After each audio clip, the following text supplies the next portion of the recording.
Sarah Ferguson didn't even pause before saying it, that Meghan Markle's real story didn't start in the palace. It started in the shadows of Soho House, where whispers traveled faster than champagne bubbles, and alliances were built with a single well-placed smile. But the moment she said it, even she seemed to realize she had opened a door everyone thought was sealed shut, and what waited behind it was far messier than anyone expected. Because according to Sarah, Meghan wasn't just hanging out at Soho House. She was being groomed, positioned, and quietly pushed towards circles where one wrong step could either ruin you or crown you. And just when you think you understand what she meant, she drops another detail that flips everything upside down. But that wasn't the real shock. Behind those velvet walls and dim lights, Meghan was apparently known for something the public never got to see: a cold precision when she wanted something, and a charm sharp enough to slice through any room. Staff whispered that she never blended in. She commanded attention.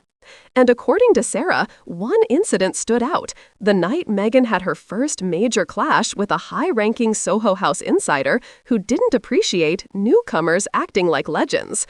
But even that confrontation wasn't the explosive part. Because the very next day, Meghan somehow walked into the building with even more authority, almost as if someone powerful had stepped in overnight to protect her. Sarah hinted that it wasn't random support. It was strategic, intentional, and part of a plan Meghan wasn't the only one involved in. But if you think that was the height of the drama, the next twist is where everything really starts to unravel. Sarah claims that Meghan's rise inside Soho House circles was so fast, so calculated, that even some of her closest friends started questioning who was guiding her and why. People noticed she always seemed to know the right person to talk to, the right event to show up at, and the right conversation to slip into just seconds before it mattered. But hidden under all that glamour was a quiet storm building, and then the unexpected happened. A private dinner, small, exclusive, invitation only, turned into the breaking point. Sarah says Meghan walked in confident, glowing, unstoppable, until she crossed paths with someone who didn't buy into the hype at all.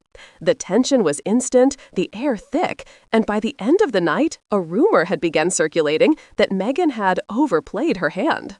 But that rumor wasn't the real danger.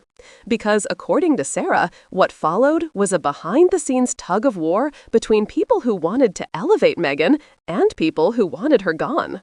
A silent battle of influence and power. And right in the middle of it, Meghan made a decision that would shape everything that came afterward. A decision, Sarah says, changed the trajectory of her life. But no one expected what came next. Fans who later heard whispers about these Soho House days were stunned. Some said it painted Meghan as ambitious in a world that rewards ambition. Others said it revealed a side she never wanted the public to see. But Sarah's final reveal is the one that left everyone speechless. Because she hinted that someone from those Soho House days didn't just help Meghan rise, they followed her journey all the way to the palace gates, carrying secrets that could rewrite everything we think we know about her. And the wildest part? Sarah says the real story hasn't fully come out yet, and when it does, it's going to shake the internet harder than anything Meghan has faced before. But for now, all anyone can do is wonder, what happened in those rooms that Meghan hoped would stay buried, and who else is ready to talk?